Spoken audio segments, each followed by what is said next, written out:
The pressure's on, man. Yeah, I know. Pressure now, yeah. Yeah. All right. Hello, everybody, and we're here at the Facebook office in Mumbai, and I'm here with a man that needs very little introduction, or no introduction at all, Paul Levesque, aka Triple H. Welcome to India, Paul. Thank you very much. It's wonderful to be here. I haven't been here, I think it's been about 12 years or so it's been a while. It's wonderful to come back and see all the cultural changes. It's awesome. So 12 years, what kept you away? Just business and work, and we hadn't been here a lot, and the last time I came here was to wrestle. Unfortunately, I got injured right before I came, so I didn't actually wrestle. I just came here and was a part of the events, but it's been a while since I've been here, so it's nice to be back. Great. So I have some questions for you. Sure. We're going to start with a rapid fire, so I want you to tell me the first thing that comes to your mind. I just want to say I'm on limited sleep, so rapid fire questions might not be my thing at this time. It might not be as rapid as you're used to. It might be a delay, as if you're talking to me from the U.S. We're a delay for a second. All right, so first one's easy. What is one fact that the world does not know about Triple H? I mean, that I just like to hang out with I have three daughters, three little girls. So when I'm off, I just like to hang out with my kids and my wife and just be a normal dad and do goofy dad things. They think I'm the king of the dad jokes. You wear the high socks, soccer dad. No, I don't like the high socks, but I try to be a fashionable, funny dad. But yeah, I do have a lot of dad jokes. My kids are always rolling their eyes like, oh, dad joke. And so that's great. They keep you in check. Yes, absolutely. Who is your favorite competitor? My favorite competitor of all time is probably Shawn Michaels. I know he's one of my best friends, but I just think he's one of the greatest performers of all time. If I had to pick somebody overall, it would be Ric Flair. Wow. Yeah. Your least favorite competitor? You know what's funny? I don't really have a least favorite competitor. Anybody that steps through the ropes, in my opinion, deserves respect. And what was your toughest match ever? Boy, toughest match ever. There's been a lot of them. You know, I've had a lot of battles with some classic guys over the years, whether that be the Undertaker or The Rock or Austin or Mick Foley. I had some really tough battles with Foley, but if I had to pick one, probably the Undertaker. He's just a legend, and getting in the ring with him in high-profile events, nobody's better. Any one specific match you remember?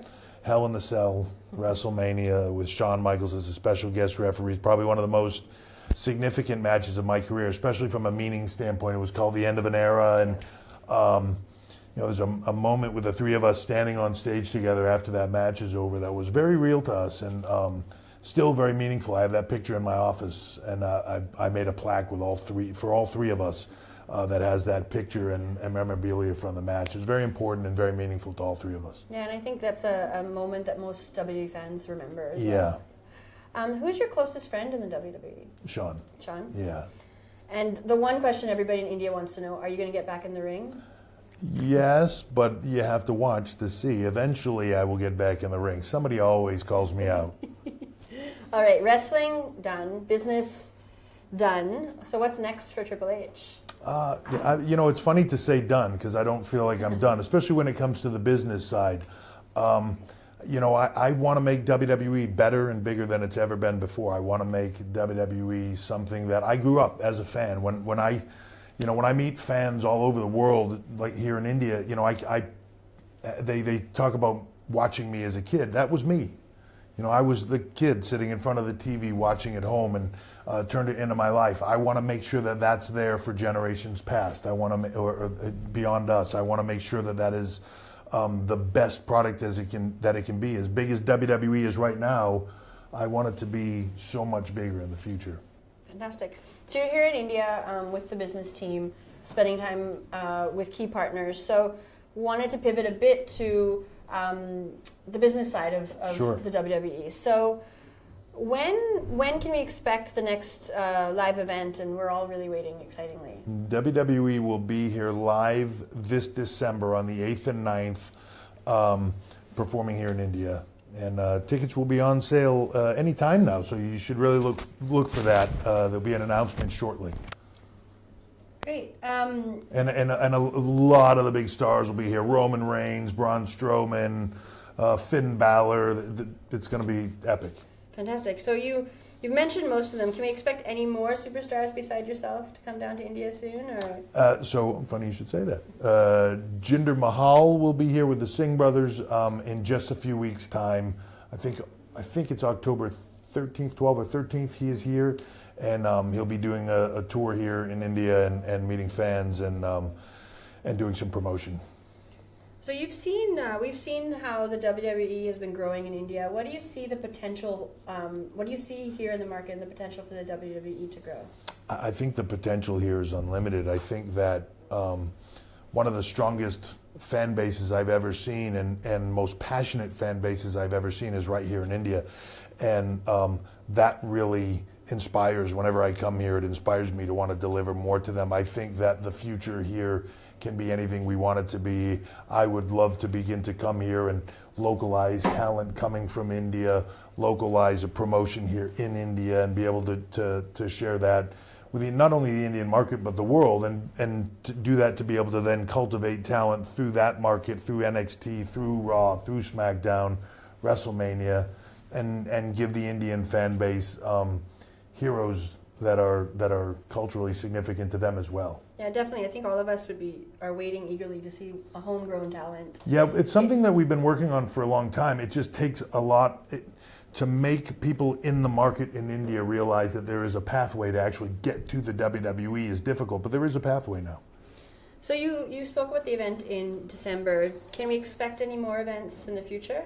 Absolutely. I think it's been a while since we came here, but I think India culturally has changed so much. The internet, everything that has happened here in the last few years and very recently has led it to being easier for us to be here in the market. It's led it to us being able to promote better, being able to do events better, and being able to come here and serve our fan base. So I think that December is kind of a tipping point where we will begin to be in the market a lot more often. I want to be here with Raw and SmackDown. I also want to bring NXT here. I really want to make a concerted effort, and everybody in the WWE does, on being here on the ground in India. Great. And so, looking big, what do you think the next big thing is for WWE in the sport? You are always innovating, but what can we expect next? Yeah, it's hard to say. I think one of the big things for me is the localization of talent. When we talk about India and being here on the ground and recruiting Indian people to the WWE, it's being able to watch their career cycle, being able to watch them get recruited, train for the WWE, start locally in the WWE, make their way to NXT, to Raw, to SmackDown, to WrestleMania if they get there. Seeing that whole career cycle for somebody, to me, that is what will captivate fans at a level that we've never seen before. All right, so one quick question before I get into something that may be a bit controversial. What is your favorite Indian food dish? Now, you've been here a couple of times. What do you like to eat the So most? I possibly could butcher this name, but chicken tikka? Chicken tikka. You said Did it I right. say it right? You got it right. That's yeah? not bad, right? Very good. Yeah, chicken tikka I like a lot. I enjoy the food here as long as it's not overly spicy. I have to tell you, the belly thing. It happens. Yeah, it happens. But I'm relatively used to it, and even though it's been a while since I've been here, but I enjoy it. I really enjoy the culture, and being here now in a non-athletic role, it's harder when you're here and you're trying to be an athlete, and like if you have the belly problems, it's tough to get in the ring. So you really are protective of that, because as an athlete, you need to be able to perform every night. Coming here in a business environment, it's allowed me to just enjoy the culture more and not really have to worry about the performance side of it, and just kind of sit here and just relax and be able to absorb that culture and enjoy it. This has been a really enjoyable trip for me. Okay, and do you cook? Have you tried? I have not cooked. In life? In life I can at home, but like if you asked me to cook chicken tikka, I wouldn't. It might be worth getting into a class. Yeah, it might be worth it. Yeah. All right, great. So I'm going to give you a few words, and I want you to say the first word that comes to your mind when you hear this name. Okay. Shawn Michaels. Friendship. Brock Lesnar. And this will sound cliche, but beast. He's an animal. Athletically, just an animal. I've never met anybody like him. I think that would be everybody's reaction. Yeah. Stephanie. Amazing person. That's wonderful. The Undertaker. Respect. John Cena. This will sound odd too, but hero. His work with Make-A-Wish and everything else, he really is a hero to so many. India. wonderfully diverse culture. I know that's not one word. You said one word, but okay. like, yeah, I can break the rules. I've done it my whole career. And it's India. We can, Yeah, I think one word's not enough. Yeah, wonderfully diverse culture. It's amazing to me just to see the differences every place you go here. You don't have to travel that far to see this significant difference in, it really is, and we were joking about this earlier, but it really is like all these different countries in one place, and that it lends itself to having an amazing feel. So one of the fan favorites for the WWE was the rise of D-Generation X and the catchphrases that came with it. Yeah. So how did you come about those? First, I should apologize to a lot of people about the trouble they got into as youth saying all our catchphrases. You know, it's funny, for Shawn and I, in the formation of D-Generation X, it was really just Shawn and I being us. And I think what resonated with fans is it was two guys going out in the ring every single night and just having fun, entertaining people, doing what we do, fighting the world on our terms, but doing it in a manner that just, it was just us, and it was real, it was authentic. That's fantastic. I mean, I think it's interesting to say that that's just you being you. Yeah. Seeing you just I don't know if that's all the dad jokes. Yeah. I'm not sure they see the connect, but it's great. I try not to use any of those jokes with my kids. So when did you really come to know and understand the impact that the WWE has had across borders, and really understanding what kind of fan base you had here in India and other places in the world? In 1996, when I came here for the first time, there was a moment in time for me where somebody told us they knew of somebody that had a gym that we could train at, and myself and Kevin Nash walked about a mile through a very small, not necessarily wealthy part of town to get there.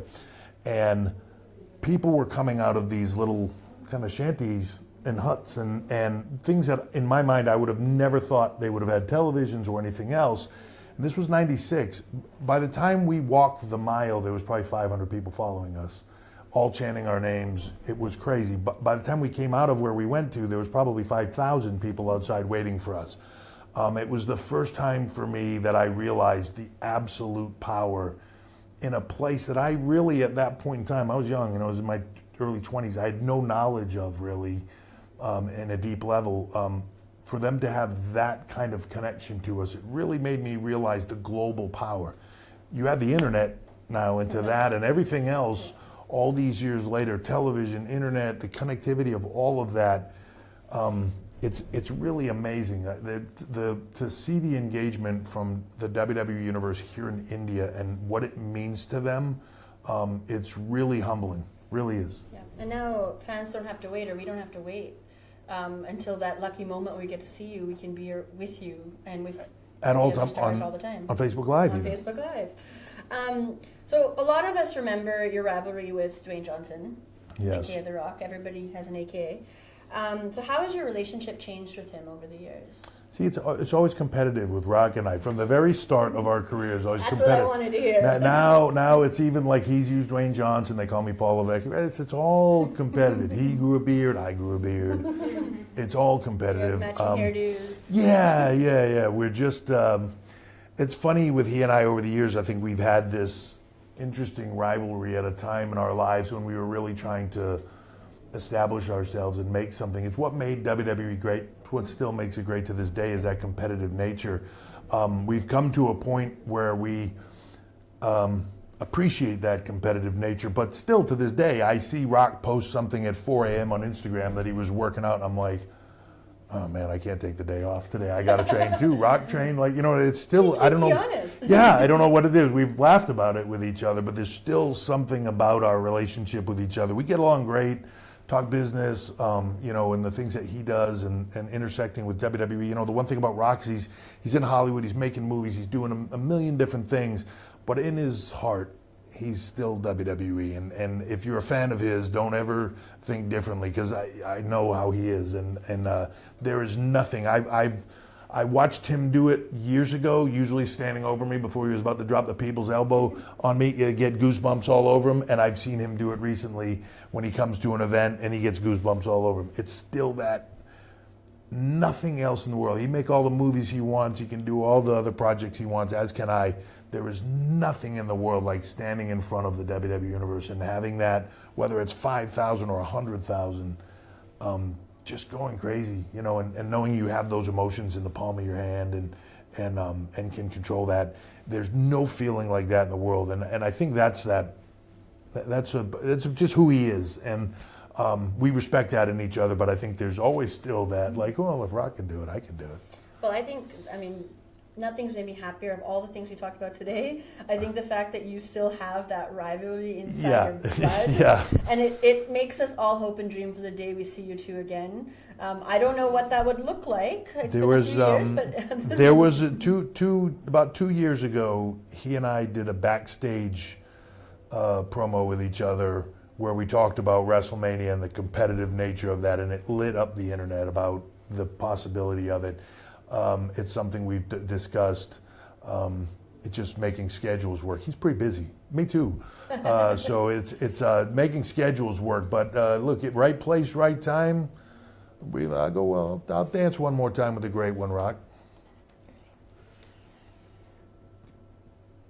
So I'm going to take some questions from the fans. So we have a lot of questions from fans right now. I think the first one I'm going to take is, if there was a WWE championship, All-Star championship, who would you root for? Assuming you couldn't root for yourself. Let's make it a bit harder. You know, it's funny because when you talk about the history of the business, it's so deep and so rich from years ago with Bruno Sammartino and Andre the Giant and, you know, Hulk Hogan and, you know, there's just so many guys. It would be hard. If you were to build an all-star team, a truly historic all-star team, it would be amazing, you know, just the amount of people that you could put in it. But, you know, I said it before, modern Shawn would be my favorite, but if I had to choose an all-time favorite, it would be Ric Flair. So I'll root for Flair. So there's a number of questions around Jinder Mahal, yes, and his ability to keep the championship. Can you talk a little bit about him as a wrestler and what you think his future Sure. is, and whether you think that he'll be keeping his belt? You know, it's a funny thing in our business, good guys and bad guys, and how we portray that and want to put that out to the world. And I've seen criticism sometimes of people saying, well, yeah, but Jinder cheats or whatever. Well, you know, one of the things that they don't see, Jinder earned my respect in the fact that he was here, he was in the WWE, and it didn't work out the way he wanted it to, and it led to him being released from WWE. And he was gone. In that period of time while he was gone, you know, some people would take that as a failure and they would just kind of hang it up and move on. Jinder didn't. He doubled down. He worked even harder, transformed himself, got better at what he does, and became a much more polished performer until he earned the right to come back to WWE. So when people say, you know, Jinder came in and he got a shot at the championship and he won it and maybe he doesn't deserve it and all those things, I don't see it that way. I see Jinder as a guy that people don't see the 24-hour-a-day dedication that somebody like him put into coming back to the WWE and becoming something more than he was the first time. He's one of the guys that did that, and that earns my respect. No, and I think it speaks a lot to the hard work that goes into being a champion.